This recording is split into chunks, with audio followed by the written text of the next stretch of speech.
As we've talked about earlier in this training series, compositing is the process of taking multiple bits of footage and putting them together as if they belonged together. So, again, we have this example we've seen already with this moving scenery in the background. This is just some hanging the camera outside the car on a family trip. And then we have the subway scene, and then a few other elements with this guy sitting here.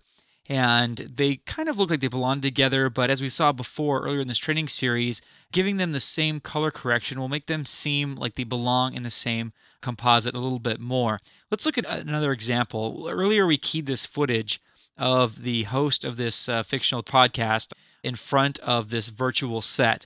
The virtual set colors are very contrasty. They're very strong, and this guy's color is a little bit washed out. So let's talk about how we would remedy that. For this background layer, the first thing I want to do is maybe adjust the hue saturation a little bit. We can't really adjust the hue of our subject because as soon as we start fiddling with skin tones, it's going to seem very fake very quickly. So we could easily adjust the hue of the background. So I'm going to apply hue saturation to this background. And we might start by desaturating this a little bit.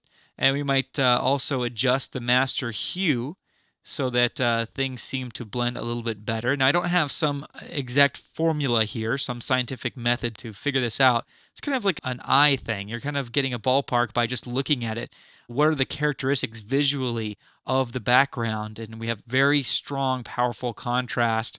And then what I'm seeing from the subject is that we don't have that much contrast. It's kind of washed out a little bit. So we kind of want to do a balancing act with both of these so we can meet in the middle somewhere. And speaking of meet in the middle, I think that as far as this background goes, we took out too much saturation here. So I'm going to bring this back maybe to around -15. Let's say that. And let's also apply a levels adjustment to this background layer. And with levels, we can make sure that we have the full spectrum of brightness represented. And also we could grab this middle slider here and maybe brighten things up generally. That's already looking much more like the foreground. And actually, I'm going to select the top layer and apply levels to him as well. And I'm going to drag the right slider in and the left slider in until they get to the first few dots here, because I want to make sure that there's enough highlights and enough shadows.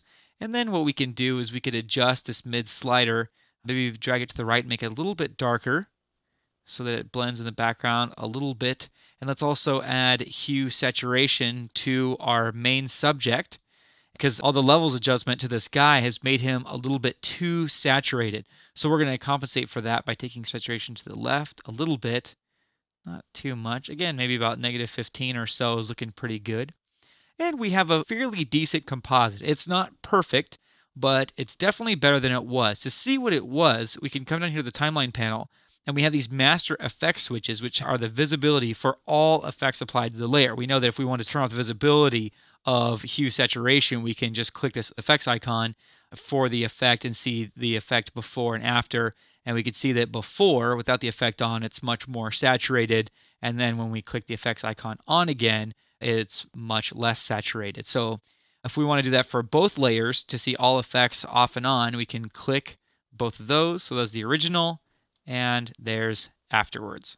So again, if we were to take this apart, the before is a very strong contrast in the background and kind of faded in the foreground.